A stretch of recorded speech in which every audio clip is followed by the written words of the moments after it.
गिरिवाराधारी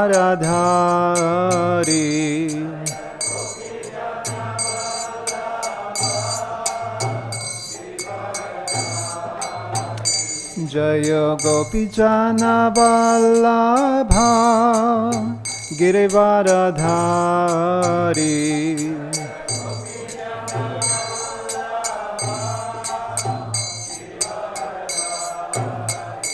यशोदानन्दना व्रजजनरञ्जना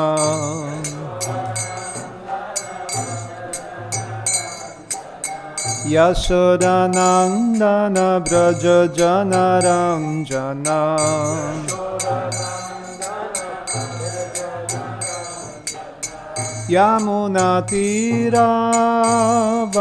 यमुनातीरावनचारी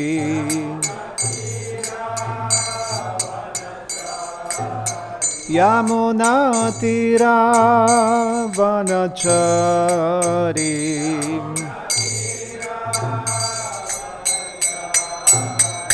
जय राधा माधव कुंज बिहारी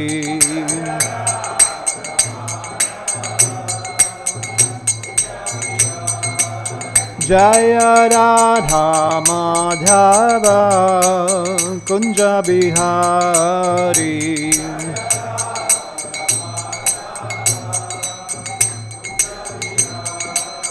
जय राधा माधव कुंज बिहारी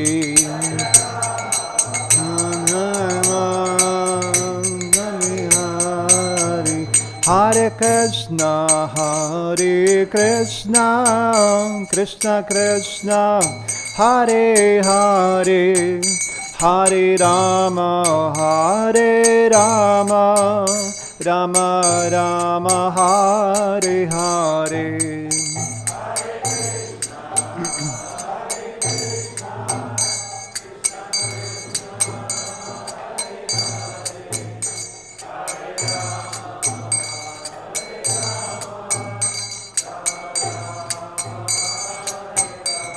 हरे कृष्ण कृष्ण कृष्ण हरे हरे हरे राम राम राम हरे हरे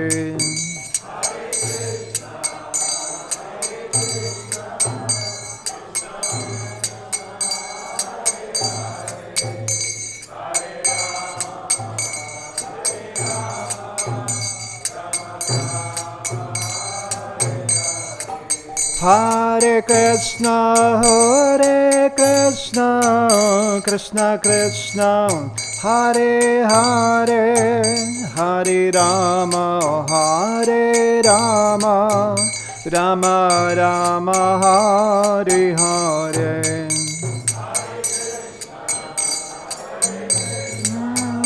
कृष्ण कृष्ण हरे हरे हरे राम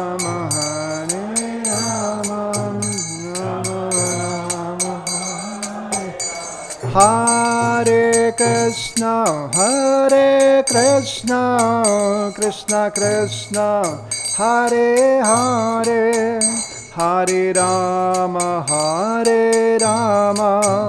राम राम हरे हरे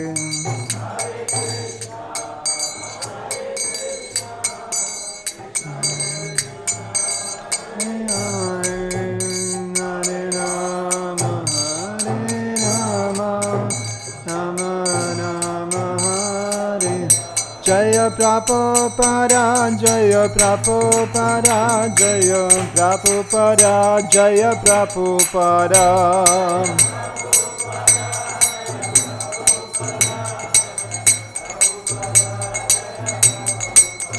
निताय गौर हरि बोल हरि बोल हरि बोल निताय गौर हरि बोल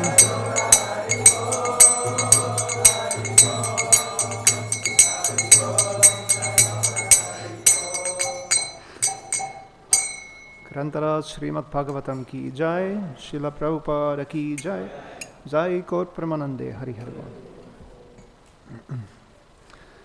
So welcome to Srimad Bhagavatam class. Om Namo Bhagavate Vasudevaya. Om Namo Bhagavate Vasudevaya. Om Namo Bhagavate Vasudevaya. Narayanam Namaskrityam Naram Chaiva Narottamam Devim Saraswatim Vyasam Tadojayam Udarayet Nastapraya Svabhatreshu Nityam Bhagavata Sevaya Bhagavatyuttama Shloke Bhaktir Bhavati Naistiki. So we are reading Srimad Bhagavatam, 3rd canto, chapter 22, the merits of Kardama Muni and Devahuti, and today we'll have verse number 3. Please repeat. Tat-trāṇāyāsṛjac cāsmān. Tat-trāṇāyāsṛjac cāsmān. Doḥ-sahasrāt sahasra-pāt. Doḥ-sahasrāt sahasra-pāt. Hṛdayam tasya hi brahma. Hṛdayam tasya hi brahma. Kṣatram aṅgaṁ pracakṣate. Kṣatram aṅgaṁ pracakṣate. tat-trāṇāyāsṛjac cāsmān. doḥ-sahasrāt sahasra-pāt. hṛdayam tasya hi brahma. kṣatram aṅgaṁ pracakṣate. Next, please.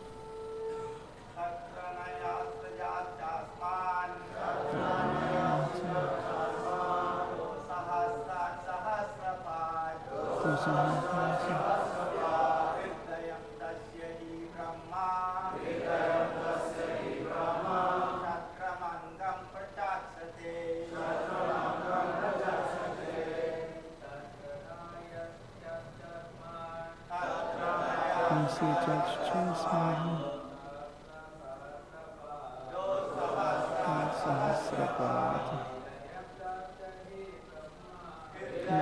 Tasya hi brahma. Kṣatram pracakṣate. Ladies.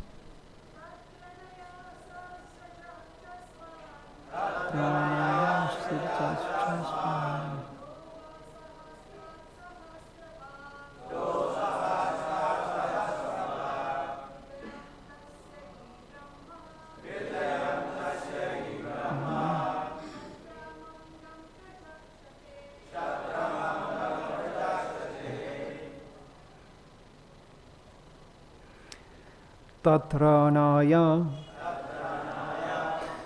for the protection of the brahmanas,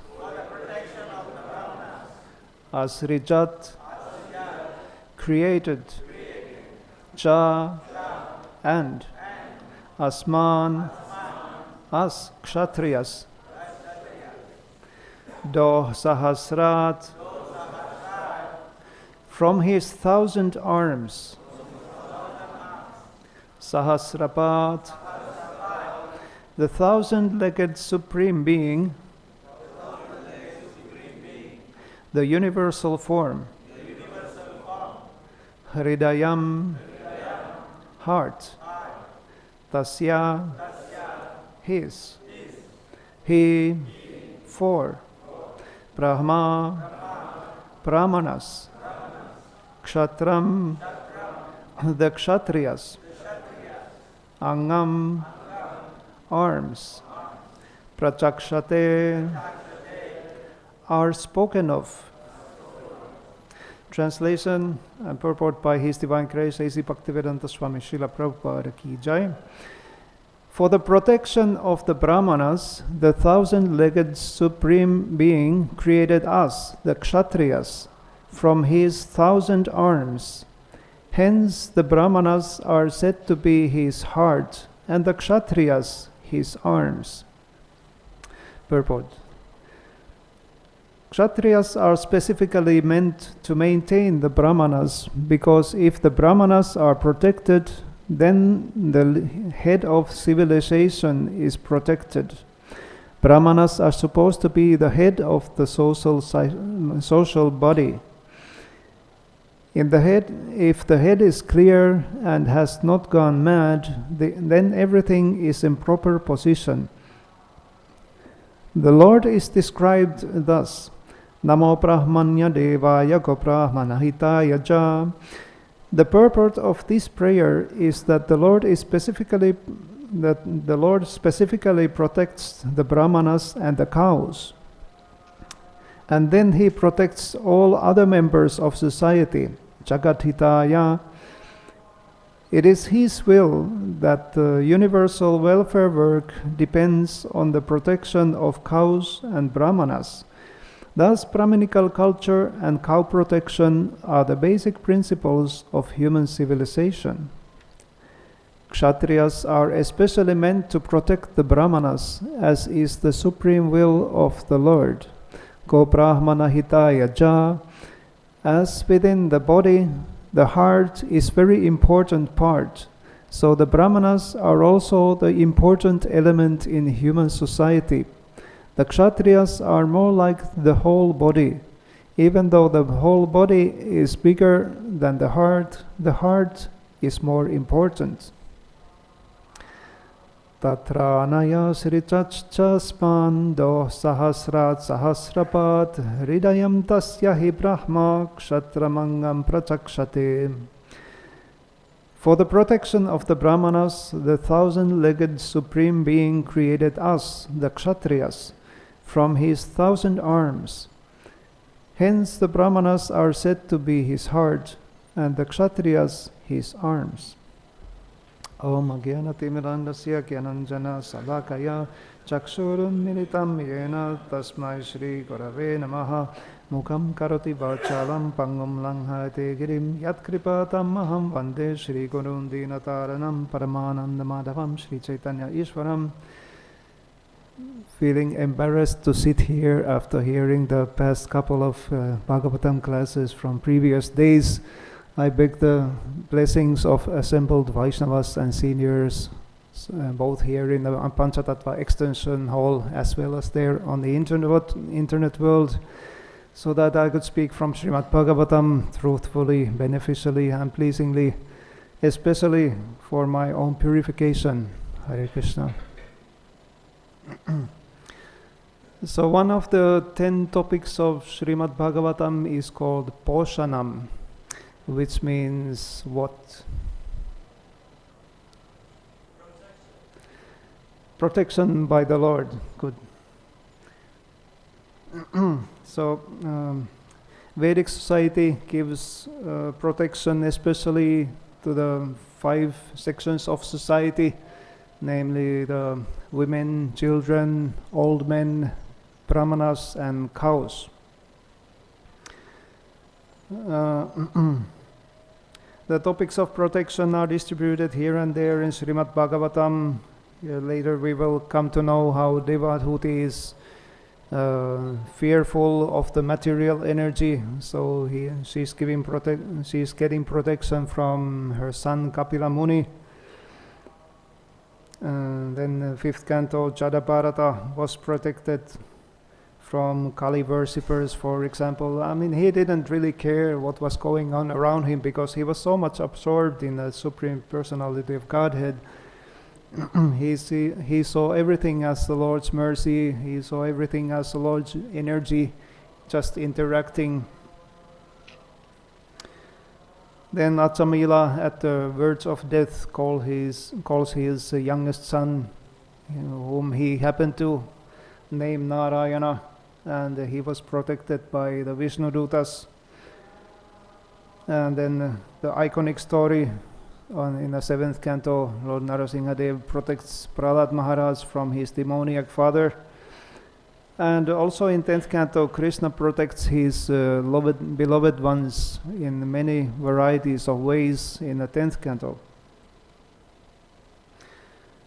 So Krishna gives all kinds of protection. For example, we might experience sometimes in our lives how Krishna is actually protecting us, getting too much distance to the Lord. So some way or another, he is bringing us back to him. Like I remember His Holiness Kanapakānanda Maharaj was once telling that he had some challenging time living in an ashram. So he left the temple and he went to the movies. And in the movies there was a hṛdayaṁ party. So what can you do?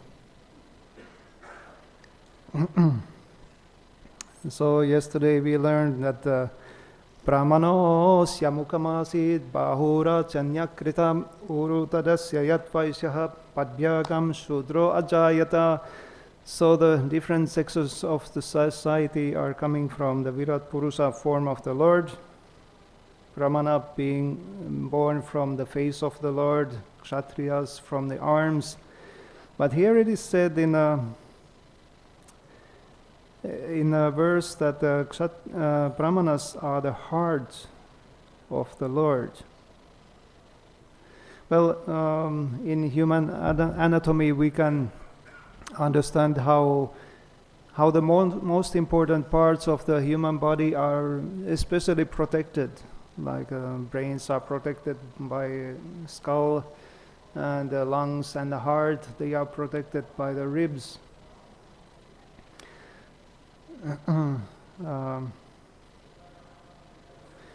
So Lord gives all kinds of protection.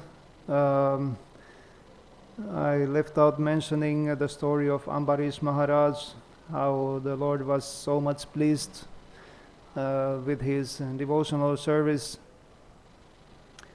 I mean, it's amazing. We have all kinds of representatives for 9 processes of devotional service, but Ambarish Maharaj represents all of them together, as there is a triple verse explaining how he was using all his working senses and knowledge acquiring senses to serve the Supreme Lord. So the Lord gives him his disc as a protection. So here comes Durvasa Muni, offends Ambarish Maharaj and gets chased by the Sudarshan Chakra, and he ends up running all over the universe seeking protection, and he finally comes to Narayana, who is the original proprietor of the Sudarshan Chakra. But even Narayana says that he can't help him. So there is this verse which Narayana himself is reciting: Sadavo hṛdayam mahyam sadhunam hṛdayam tvaham madanyate najananti naham tebhyo managapi.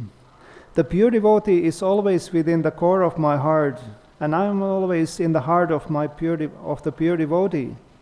My devotees do not know anything else but me, and I do not know anything else but them. So the pure devotees are in the heart of the Lord also.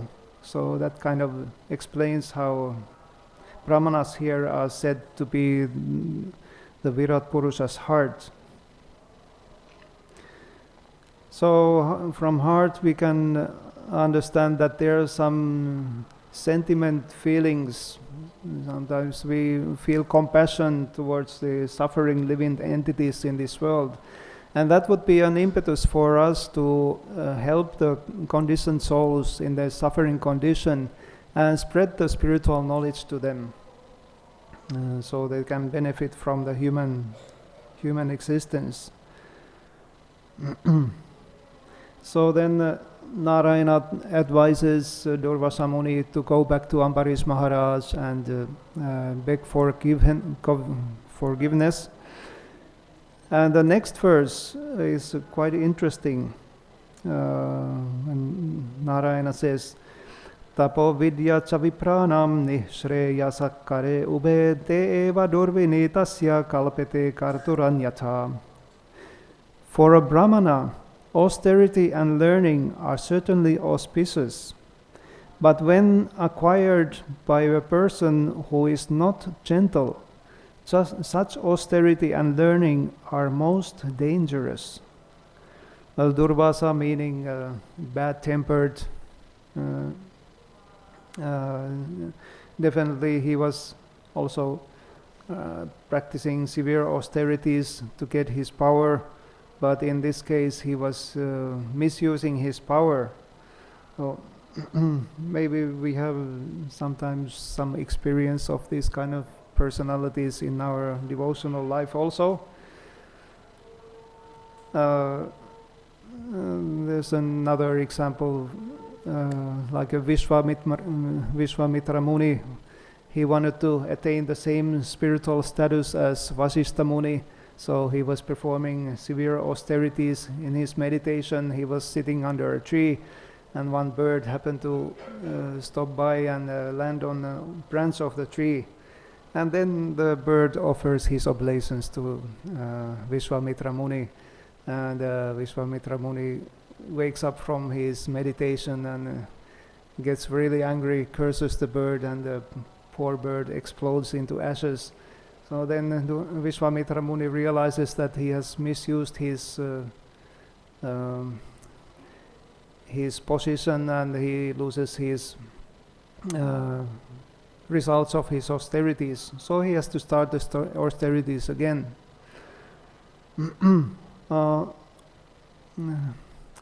I've even heard of, like in real life, one pujari, while putting the mukut pieces on the top of deity's turban, this pujari was actually putting the pins on the deity's head, using the head as a final receiver of the pins. And I heard that there was a reaction for it. So we better be careful. Sometimes it's said that spiritual life is like walking on a razor's edge. So be careful what you're doing. A little hint for the Mayapur Academy students here in the classroom. I just heard that they are just starting the deity dressing section of the course.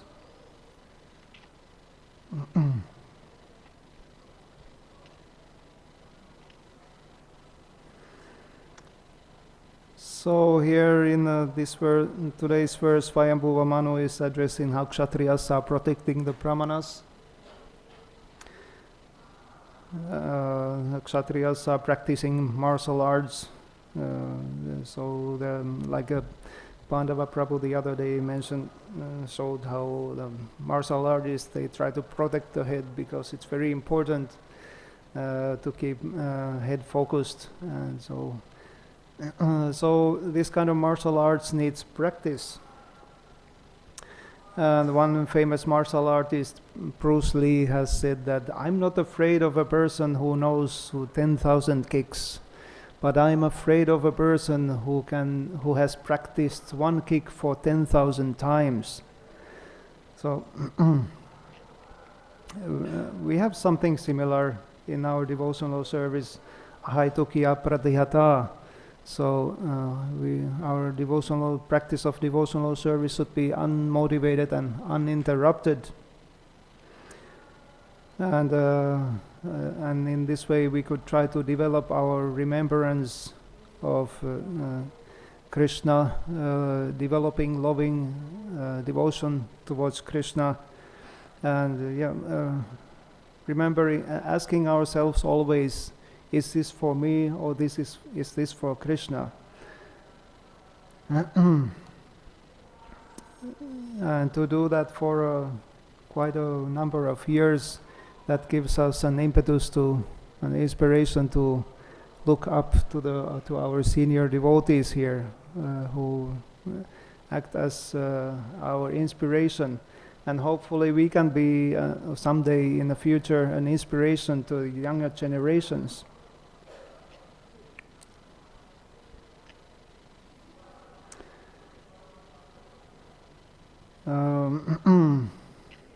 Well, Pandava Prabhu also mentioned about Ramayana, the incident that Vishwamitra Muni went to Maharaj Dasaratha and was asking Ram and Lakshman to protect the brahmanas from rakshasas who were disturbing their sacrifices. So there were many samosas at one hit. Ram and Lakshman, they got to know many new weapons, and they were completing their kṣatriya training and performing their kṣatriya duty also. And he was saying that the brahmanas could have also actually fought against the rakshasas, but they didn't do so, and because it's a kṣatriya duty, and also because the brahmanas were performing sacrifices, and that kind of fighting mentality would have disturbed their proper mindset for sacrifices. So that's why they also wanted to call the kṣatriyas to do the job.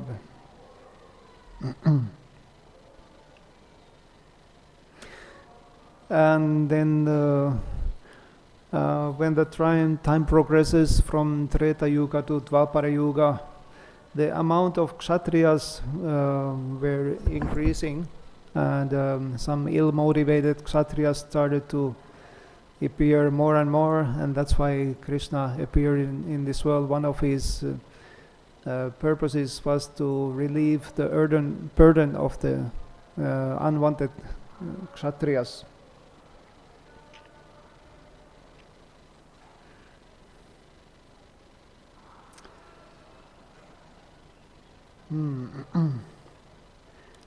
So sometimes there are some encouragement from Srila Prabhupada that we should establish Varnashrama Dharma system.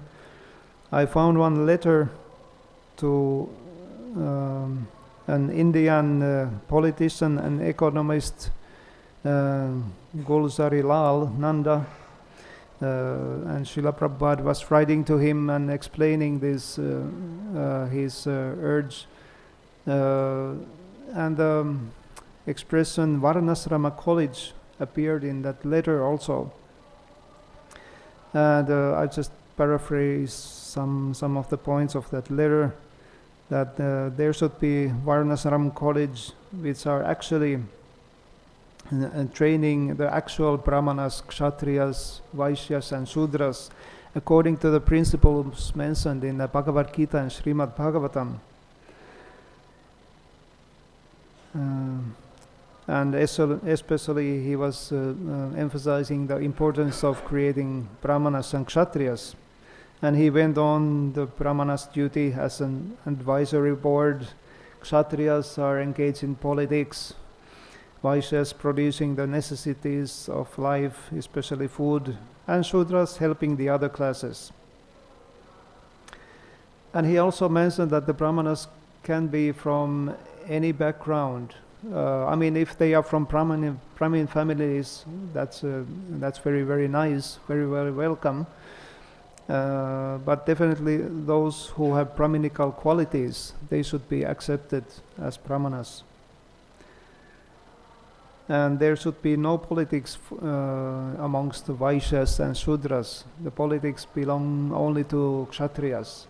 Otherwise, like in this age, we see many times that the heads of the society, they are criticized. Criticism comes from lower classes.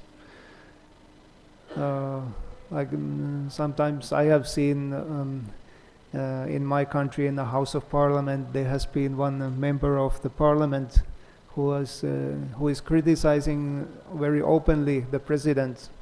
And after some time, the political party, they noticed their mistake, and they removed this parliament member from the parliament.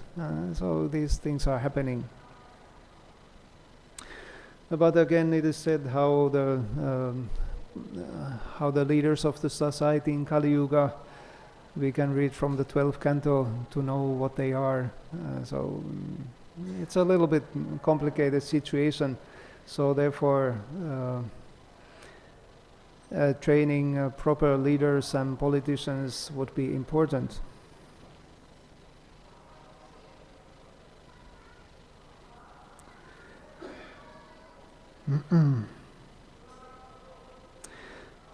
So then we can go to the cows. That's another object of protection. So cow is one of the seven mothers.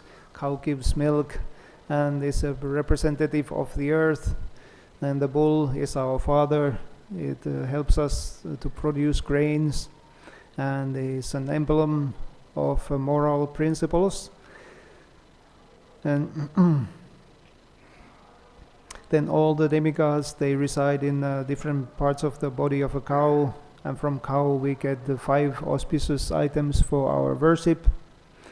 But then there are some occasions where cow is not so nicely spoken of.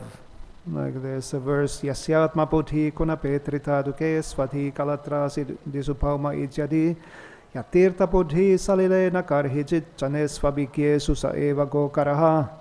So one who identifies with his own body and who assumes his wife and family are permanently his own, who thinks that the land of his birth is worshipable, and who sees the place of pilgrimage as merely a bathing place, but who never associates with those who are spiritually advanced. Such a person is no better than a cow or an ass. So cow is put in a little bit negative light here. Prabhupada was once asking that what is the most beautiful animal? And of course the devotees, they had sentiments for cow, so immediately they suggested that cow. But Prabhupada didn't approve this. He said, cow is not very beautiful. The horse is the most beautiful animal. So that's what Prabhupada said. And then there's a saying that don't trust animals with horns. So you might get sometimes some experience, personal experience with a cow. But Krishna likes cows, and cows like Krishna. Especially Indian cows are very cute.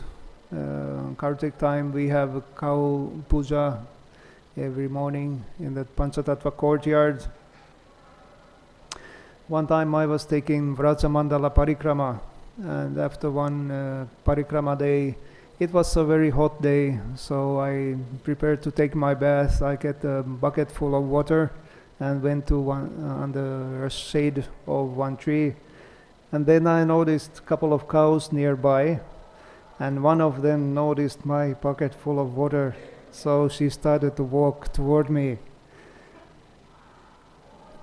I knew what she had in mind, so because it was a hot day, and so she started drinking my bathing water from my bucket. So how can you stop that?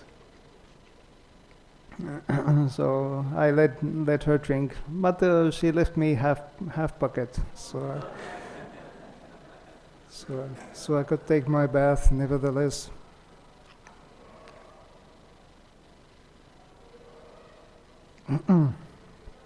So I think many of us might know our cow protection and agriculture minister Kalakanta Prabhu from Brazil. So I got connected with him to ask some hints about cow protection. So first of all, he gave me some material. I have some quotes from Srila Prabhupada about cow protection. Progressive human civilization is based on Brahminical culture, God consciousness, and protection of cows. Without protection of cows, Brahminical culture cannot be maintained, and without Brahminical culture, the aim of life cannot be fulfilled. The Lord, therefore, is described as Go-Brahmana Hitaya, because his incarnation is only for the protection of cows and brahmanas. Unfortunately, because in Kali Yuga there is no protection of the cows and Brahminical culture, everything is in a precarious position. Milking the cow means drawing the principles of religion in a liquid form. The great rishis and munis would live only on milk. The cow should be protected, milk should be drawn from the cows, and this milk should be prepared in various ways. One should take ample milk, and thus one can prolong one's life, develop his brain, and execute devotional service, and ultimately attain the favor of the Supreme Personality of Godhead. Where there is agriculture, there must be cows. That is our mission, cow protection and agriculture, and if there is excess, trade it. This is a non-profit scheme. For the agriculture, we want to produce our own food and we want to keep cows for our own milk. The whole idea is that we are ISKCON, a community to be independent from outside help. This farm project is especially for the devotees to grow their own food. Cotton also to make their own clothes, and keeping cows for milk and fatty products. Our mission is to protect our devotees from unnecessary heavy work to save time for advancing in Krishna consciousness. This is our mission. So there is no question of profit, but if easily there are surplus products, then we can think of trading. Otherwise, we have no such intention. We want a temple, a goshala, and agriculture. So,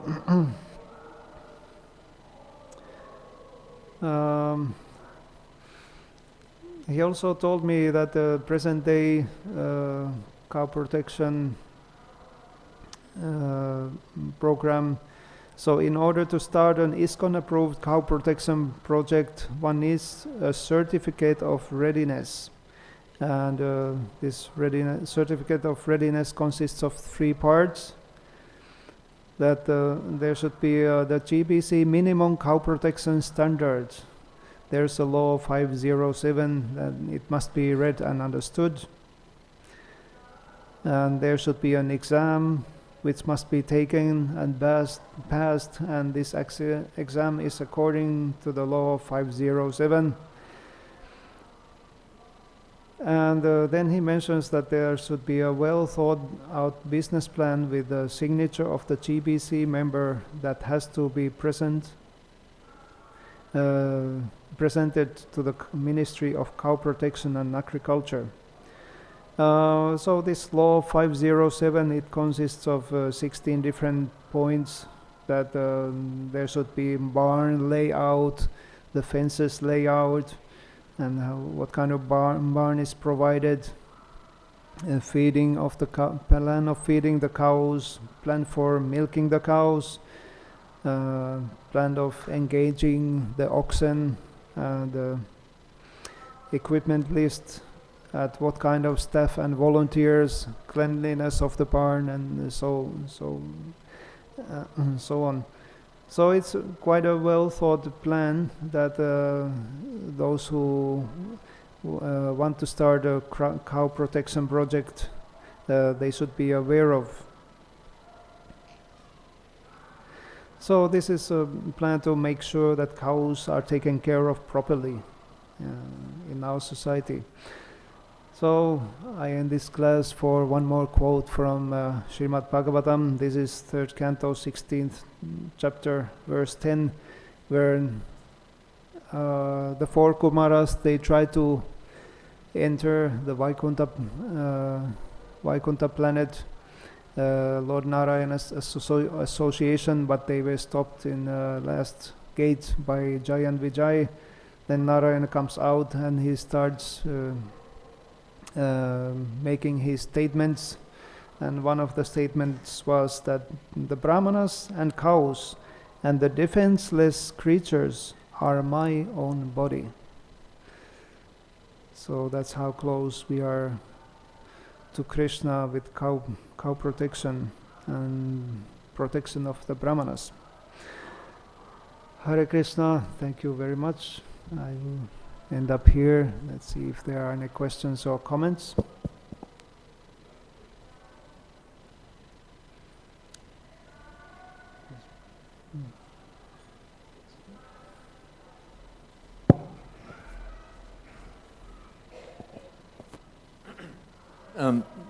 Thank you for the class, Prabhu. The one point about the heart, the way it's usually used in Prabhupada's books and from the previous acharyas, it's where the devotional feelings manifest, the love. Oh, can't hear? Sorry. Okay, sorry. Wonderful class, thank you. And the term heart, the way it's used by Prabhupada primarily, is not anatomical, it's more on the basis of devotional feelings of love. And like Bhaktisiddhanta Saraswati Thakur said that chanting japa is not lip deep, it's heart deep. So we express our feelings in a prayerful way. Please, Krishna, empower me. Please, Krishna, let me come to the pure devotional platform. Please free me from these anarthas. It's heartfelt. So this is usually how it's used. And that's why it's so important. That the heart, Thank you for that comment. Yes, even one of the Bhagavatam chapters is named Change in the Heart. So we hear the transcendental knowledge through the ear and it enters into the heart. So by practice, yes, good point. Sentiments, feelings towards the Supreme Lord and the hankering in the connection with the Lord. Thank you. So it's not the mind, it's the heart. Oops, it's not the mind, it's the heart, the devotional sentiments and feelings, that's what really is pleasing to Krishna. If we can line up like that, so that we're fully focused, in a devotional mood. Thank you. Anything else? There's one.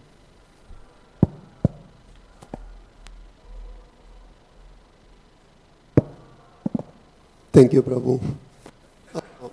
You made emphasis in the class in the cow protection as such an important and valuable aspect of Vedic tradition and Varnashram. I wonder whether there is some sort of view regarding the milk that we consume in the West, the way, the cows are treated, the milk that we consume in that they have of our months, and it's not really milk as far as I'm concerned. I'm not sure whether we have some sort of viewpoint on that. Of course, we offer it all to Krishna, and it's supposedly getting purified and all that, but in a practical point of view, I don't know if we should take some stand on that, because cows are mistreated, and I'm not proposing or anything like that, but I don't know if there is any view on that. You brought up this point of cow protection. Yes, if there's any viewpoint of how cows are being protected, like in real life, I assume. If there is any point about us offering that is used non-technical way. Looks like the battery is finished. There were lots of things in this law 507, what one should be doing, and what there were also points I saw that what one should not be doing. So I think they are quite nicely taking, the cow protection is being taken care of so that there is no mistreat of cows. I remember one comment that cows should be taken care of even after it stops giving milk. My point, I'm not sure if you understood my point. My point is we don't have any cow protection, at least where I live. So we go and purchase the milk in the market. And those cows are not treated nearly the way, it's proposed in the Shastras. So what would be our position toward that?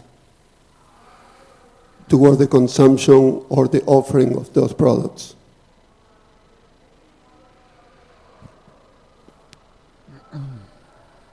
Well, my own point of view that if you're offering any cow's milk, that cow gets benefited.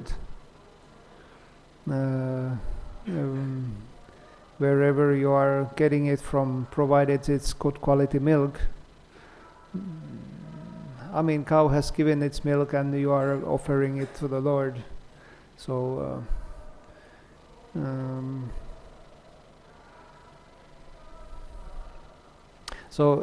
you are saying that you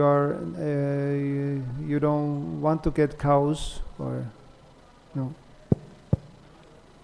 He is saying that the milk which we get in the market, the cows are not treated properly. So what is your viewpoint on purchasing such milk? Okay.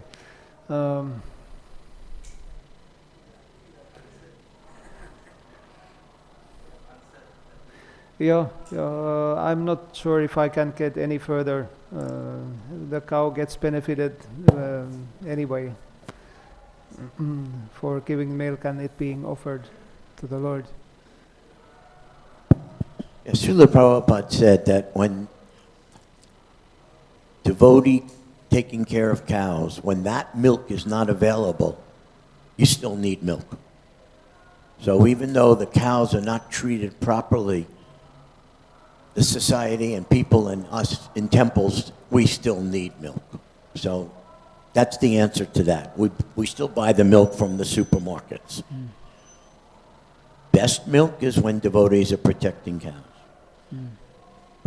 But the condition or the mentality in the society, because they're so dull and filled with ignorance, I mean profound ignorance, that they don't think cow is giving milk like a mother gives milk. So who thinks it's okay to kill your mother? Who thinks that's a good idea in the society, that people should just start killing their mothers as they age? But that is exactly what this so-called human society is doing. And no one is instructing them or waking them up. That is part of our preaching.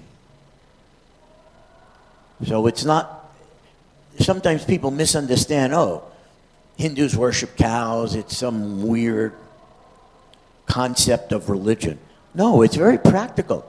Cow is one of our mothers. And who thinks society should accept killing mothers?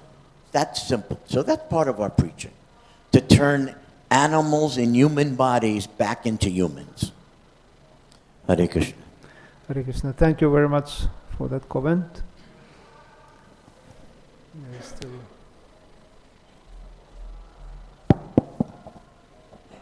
Well, one thought that occurs to me in regard to your question, Prabhu, is that, right at the very end, Prabhupada was in England and he was planning to come to New York for Rath Yatra and then go on to Gitanagari to establish Daivivan Ashram. That's how important he saw it. But, it seems to me that, it should trigger thoughts. We actually need to do this. It's been, almost 50 years now, and it hasn't really, in very small segments of the ISKCON world, that it's actually been done. So it's something that really needs to be done. Prabhupada put a high emphasis on it. he shifted, I think it was in 1976 or 76, it was like, we just need to practice bhakti yoga. But then there was a whole discussion that took place in Mayapur with leaders that varnashram is needed because so many are falling down. So it's something that gives us a platform for we can really function. And he put it on a real high priority. And so that's how we should see this. That the only milk's available is at the supermarket. I know in the West it's like that. But anyway, those are just some thoughts. It's something that we need to do. It's so near and dear to Prabhupada, but it hasn't been done. Yes, unfortunately, meat production industry is quite big even today. Thank you. There's this question. Hare Krishna. Recently, like last year, I read a new law that was passed by the GBC in ISKCON. I don't know the specific number. If someone has a phone with Google, maybe they can look it up. But it was really interesting because the law actually said that they recommended, due to the fact that the current industrial milk processing industry is so violent, they actually recommend the temples that if they could not acquire ahimsa milk from protected cows, that they should not offer milk. That's actually a law that they passed. So maybe someone could look it up. Yes, I've heard that also, but as we heard from Rameshwar Prabhu, that any milk, we still need milk. So it's interesting that brings up a contradiction Yeah. between a law that they passed in the society versus, what he said, Prabhupada said originally. I kind of thought it's an individual choice that some devotees. In the law, they were referring to, temples, like regulation that temples should follow in what they prepare and offer to the deities. I said, if ahimsa milk is not available, then don't use commercial milk in the temples.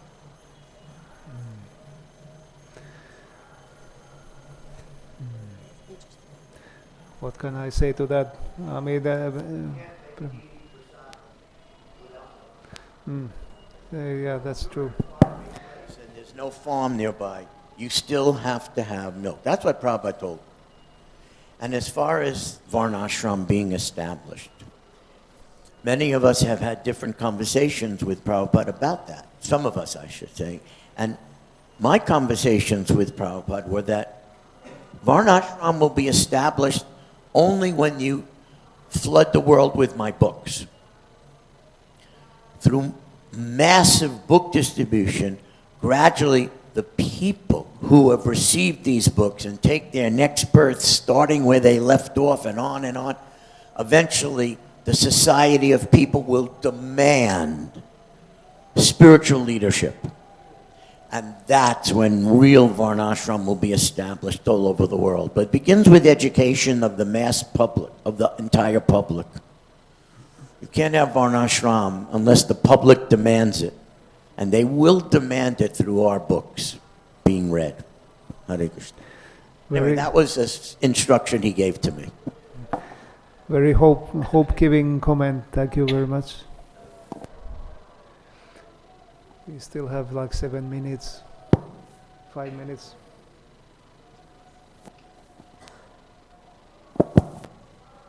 Okay. Haribol.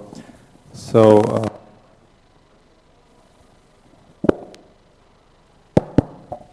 why this discussion is so complicated about the cows?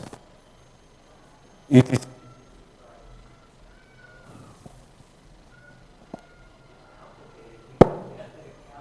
Hare Krishna. It's working or no? It's easy to decide when.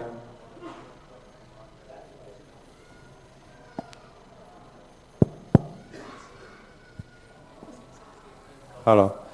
Hare Krishna. I will be very quick. So it's easy to decide when we have one good option and one bad option, right? Problem is when we have two bad options. So one bad option is we don't drink milk, and another bad option is we don't have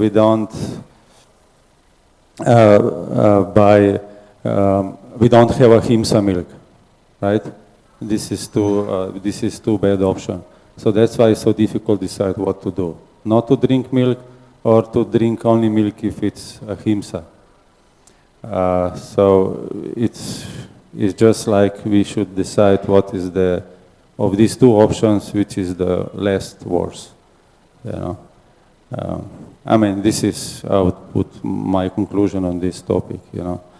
Not each option is not good, but one is less good and one is a little less good. Hare Krishna.